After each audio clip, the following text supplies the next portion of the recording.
Hola, ¿qué tal? Mi nombre es Hugo Rivero, estudiante de la Clínica de Pediatría de la Autónoma de Ciudad Juárez, aquí en Chihuahua, México. Y bueno, a continuación vamos a abordar el tema de bronquiolitis en pacientes pediátricos. Bueno, ¿cómo se va a definir esta patología? Va a ser una patología de las vías aéreas inferiores que va a tener una etiología infecciosa viral. Va a afectar de forma predominante a pacientes pediátricos menores a 24 meses de edad de forma predominante y es una frecuente causa de hospitalización. De epidemiología, las fuentes mencionaban que ocurre con más frecuencia en los meses de invierno y hasta el inicio de la primavera, con picos de incidencia en enero y febrero. Los dos sexos son afectados de igual manera, sin predominio por alguno de los dos. Mundialmente se le pueden atribuir hasta 3.4 millones de hospitalizaciones anuales. Y en Estados Unidos se hospitalizan de 100,000 a 126,000 infantes menores de 24 meses al año. Como factores de riesgo, las, eh, las diferentes referencias hacían alusión a las mismas y como interés vamos a tener que los pacientes que hayan nacido en meses de invierno pues van a tener una mayor predisposición a padecer estas patologías. ¿Por qué? Porque además de que el sistema inmunológico y pues todo su cuerpo, su organismo no está completamente maduro, ¿verdad? Eh, Tienen mayor probabilidad de estar expuestos a este tipo de patógenos que vamos a ver más adelante, que son diferentes tipos de virus. También si tienen exposición a guarderías, esto los hace más propensos a poder padecerlo. Familiares mayores, ¿qué se refiere con este término? Mencionaba desde hermanos, padre, madre, que puedan tener exposición de alguna enfermedad de vías respiratorias altas que, aunque para estos familiares sea de forma leve o moderada, pues a nuestros infantes menores de 24 meses nos va a afectar de forma más severa. El tabaquismo pasivo también es importante. Sabemos que genera una irritación a nivel de todo el tracto respiratorio y pues disminuye la movilidad ciliar de limpieza. Entonces también esto nos puede condicionar esta patología. La ausencia de lactancia materna, si existe antecedente de exposición a personas que tengan infecciones de vías aéreas superiores, que eso está muy relacionado con los familiares mayores. También si el paciente tiene una inmunodeficiencia o algún tipo de cardiopatía congénita, pues tiene mayor predisposición. Y pues también ser prematuro también te genera un factor de riesgo para esta patología. De etiología, tenemos desde el metaneumovirus, rinovirus, adenovirus, virus de parainfluenza, hasta un tipo de bacteria atípica que es el Mycoplasma pneumoniae, pero el que se ha reconocido de forma más frecuente para este tipo de patología va a ser el virus sincitial respiratorio.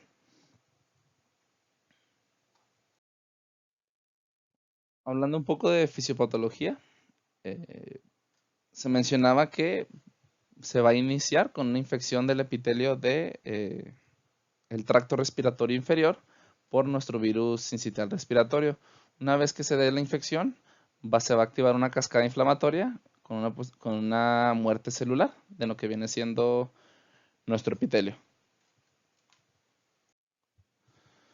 Una vez que se haya dado la muerte celular, pues vamos a tener como resultado debris celular, que pues son restos celulares, disfunción ciliar y una liberación de citocinas que nos van a condicionar que exista un aumento en el moco intraluminal de nuestras vías, edema en la pared y cambios en el intersticio, pues que van a ser inflamatorios.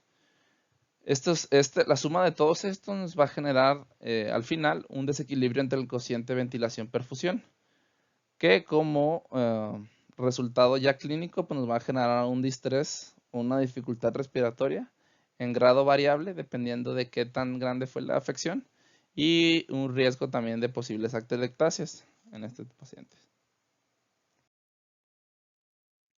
Como manifestación clínica, mencionaba que es importante poder reconocer que el paciente puede haber tenido como antecedente sintomatología respiratoria alta previa, como rinorrea, secreciones hialinas, tos.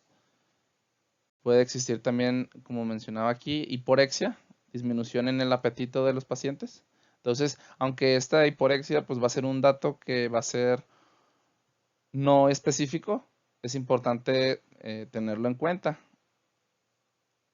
También puede haber puede aparecer fiebre que va a ser de leve a moderada y que debemos de poder tener la capacidad de cuantificarla para poder diferenciarlo en una fiebre de alto grado de algún proceso pues, no viral, sino va a ser un proceso bacteriano. Ya de forma más gradual, pues van a aparecer signos y síntomas de dificultad respiratoria, tos en accesos e irritabilidad. En algunas otras referencias se mencionaba también la aparición de regurgitación, vómito y pues más que nada los vómitos estaban relacionados con un aumento en la presión intraabdominal por un aumento en la frecuencia de la tos. Entonces, si aumentaba la tos, iba a estar generando un aumento en la presión intraabdominal y esto nos podría condicionar que hubiera este problema, que es una regurgitación o ya lo que viene siendo vómito. Como datos a la exploración física, mencionaba que iba a haber presencia de hiperinsuflación torácica. Es como este va a ser un proceso agudo, pero de tipo obstructivo. Se va a ver un atrapamiento de aire. Como sabemos, como va a haber edema y aumento del moco intraluminal, pues el aire se va a estar quedando atrapado, por lo que vamos a tener este dato. Otro dato que vamos a encontrar pues son aquellos de dificultad respiratoria, como ya los conocemos, pues va a ser taquipnea, uso de la musculatura accesoria y ya en grados más severos pues también podemos encontrar cianosis. A la auscultación pulmonar vamos a encontrar sibilancias y estertores finos también. La guía de práctica clínica de aquí del Instituto Mexicano del Seguro Social habla de lo que vienen siendo los signos de alarma y cómo el médico de primer nivel, de primer contacto, debe poder tener la capacidad de enseñar a los padres a detectar estos signos para que si se encuentran en el paciente pediátrico, pues acudan a consulta o a urgencias y pues estos van a ser de un deterioro progresivo del estado general, rechazo del alimento, como ya hemos visto, vómito, incremento en la dificultad respiratoria, cianosis y ya con más severidad, pues una apnea.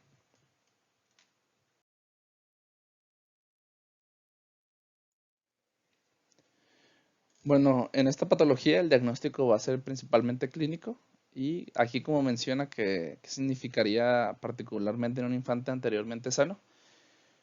Sabemos que esta patología nos da como datos a la exploración presencia de sibilancias, entonces muchas veces se puede confundir que, que tengamos un proceso de alguna crisis asmática como a primera ocasión, entonces se debe de poder diferenciar.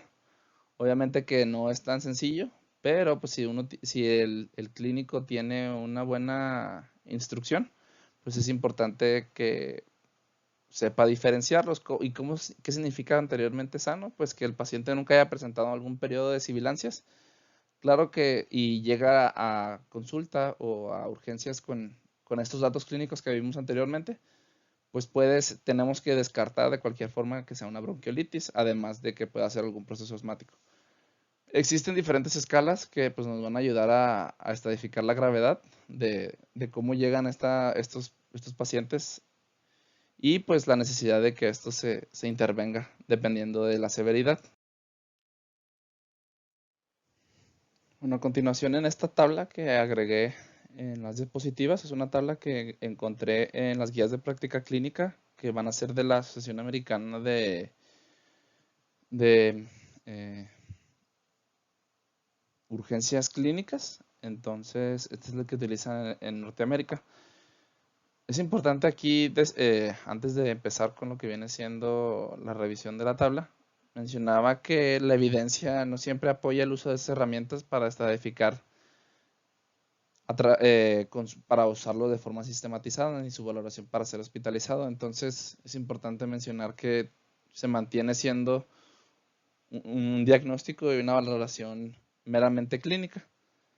Pero bueno, aquí en esta tabla se menciona los puntos a evaluar, pues va a ser el interés que tiene en la alimentación el paciente, si está normal, si está disminuido de forma leve y pues que no es capaz o no está interesado de ninguna forma en la alimentación. También su frecuencia respiratoria en menores de 2 meses. Se ve que es mayor a 60 respiraciones por minuto o en mayores de 2 meses mayor a 50. Si es moderada la severidad, pues que es mayor a 60 respiraciones por minuto y si es severa, pues mayor a 70. Que haya presencia de retracciones intercostales, ¿verdad? O también de todo el tórax, pues es que sean leves, moderadas y severas.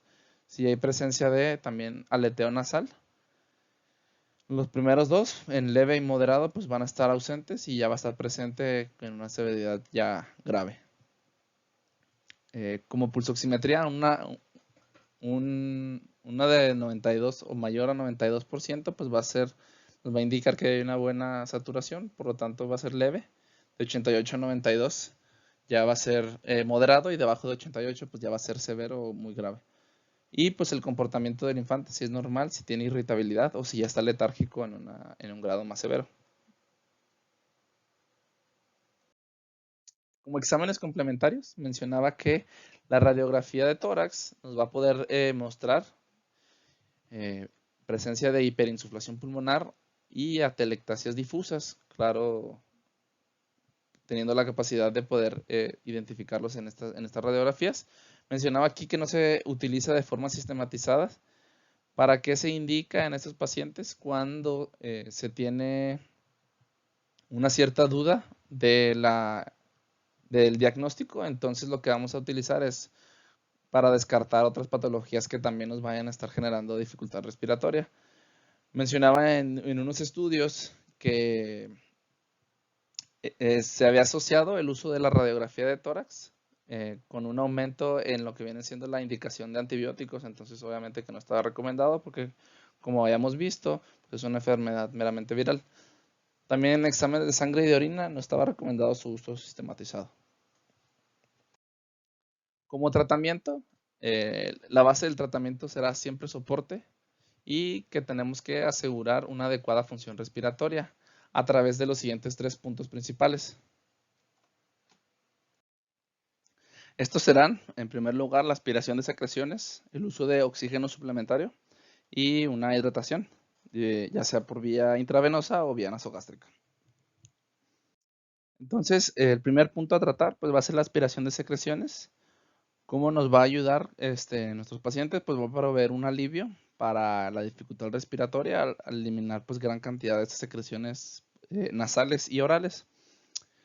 En las referencias que vienen en la diapositiva, venía un estudio observacional de 40 infantes que en urgencias había mostrado una mejoría en la saturación de oxígeno después de una correcta aspiración. Bueno, también como rehidratación es importante recordar que los pacientes pediátricos pues, van a tener un mayor riesgo de una pérdida no cuantificable de líquidos a través de los mecanismos como va a ser la taquipnea, la fiebre o por la misma disminución de la ingesta porque va a haber congestión de la vía aérea. Entonces es importante siempre tener presente esto, por lo tanto se debe generar una correcta rehidratación. Y mencionaban diferentes estudios que la administración intravenosa a comparación con la nasogástrica demostraban una eficacia similar, entonces no importaba la vía, pero siempre y cuando se utilizara la rehidratación correcta. Ya en nuestro tercer punto, como oxígeno suplementario, este iba a estar indicado en todos los pacientes que van a tener alteraciones en nuestra saturación de oxígeno, con ya datos clínicos de hipoxia. Y bueno, tenemos dos dispositivos principales que se utilizan hoy en día. El primero, que es el de la imagen superior derecha, va a ser la terapia con una cánula nasal de alto flujo. Y pues esta se va a asociar con una disminución en la necesidad de intubación para este tipo de pacientes. Luego, la segunda imagen, derecha e inferior, pues va a ser el CPAP nasal, que pues sabemos que es un dispositivo que va a estar generando una presión positiva, que va a estar administrando una presión positiva de oxígeno a las vías aéreas. Esta modalidad es más nueva y ha tenido buenos resultados clínicos. Su mecanismo es disminuyendo una resistencia aérea y pues también disminuye las atelectasias. Básicamente es en los dos tipos de oxigenación. Entonces, pues las dos terapias van a estar proveyendo concentraciones de oxígeno humidificado, calentado, que va a ser de forma precisa y exacta. A continuación, dentro de, eso, de donde saqué esa información del oxígeno suplementaria, venía un diagrama que me pareció interesante agregar, que nos habla aquí sobre la patogénesis de nuestra bronquiolitis, ¿sí? Los mecanismos que están afectando a nuestro pulmón y a nuestras vías áreas inferiores, y los mecanismos teóricos de estos dos tipos de oxigenación suplementaria, pues que es el CPAP y pues la cánula nasal de alto flujo. Y bueno, comencemos del lado izquierdo. El mecanismo con la letra A, en este caso, pues sabemos que va a haber un edema de la mucosa con también un aumento del moco intraluminal, por lo tanto va a haber una obstrucción de la vía aérea que nos va a estar generando el mecanismo B, que en este caso va a ser un aumento de la resistencia en esta vía. Luego, como mecanismo C, vamos a tener que la misma obstrucción intraluminal, ya sea por el moco o por el edema, nos van a estar condicionando ya posibles atelectasias pequeñas en los sacos alveolares. Y como mecanismo D, sabemos que como va a existir un edema a nivel intersticial, pues se va a estar afectando nuestro cociente de ventilación-perfusión por el edema que existe aquí. Entonces, pues no se va a estar dando el correcto intercambio gaseoso. En nuestra parte derecha del diagrama tenemos el mecanismo A1 y B1, que gracias a la suplementación de oxígeno de alto flujo, la presión va a estar generando una presión positiva al final de la expiración, que nos va a estar manteniendo lo más limpio posible de secreciones a este nivel, y pues que nos va a estar generando una disminución del edema. Como mecanismo C1, una vez que nos ayude la oxigenación suplementaria y la rehidratación a barrer las secreciones, pues la obstrucción va a desaparecer y pues van a estar desapareciendo las atelectasias que se encontraban en estos pacientes. Por lo tanto, si empieza a existir todo un barrido de estas secreciones y una disminución del edema, pues obviamente que también la inflamación intersticial que se presentaba va a disminuir y por lo tanto se va a empezar a corregir nuestro cociente y se va a estar generando un buen intercambio gaseoso. ¿Qué tratamientos no son recomendados en estos pacientes? Todos estos que no vamos a tratarlos de forma específica cada uno, mencionaba las referencias que se han utilizado en diversos estudios, pero todos han tenido resultados variados. Por ejemplo, los broncodilatadores en algunos sí funcionaron y en algunos otros pacientes no. Entonces, por lo tanto, todos estos tratamientos no están recomendados de uso sistematizado en nuestros pacientes que tienen un diagnóstico clínico de bronquiolitis. ¿Qué criterios vamos a tener para poder dar de alta a estos pacientes? Pues que el paciente infante pediátrico tenga la habilidad de mantener una saturación de oxígeno mayor al 90% a temperatura ambiente en un cuarto y que esté consciente. También que tenga una frecuencia respiratoria debajo de 70 respiraciones por minuto y que no presente datos de dificultad respiratoria, que ya tenga una tolerancia a la vía oral para que pueda tener una correcta hidratación. Y pues se menciona que es importante decirles a los cuidadores que debe haber consulta de seguimiento con un médico de primer nivel lo más pronto posible para pues, conocer la evolución de este paciente. Muchísimas gracias. Estas serían las referencias que yo utilicé y que tengan un excelente día.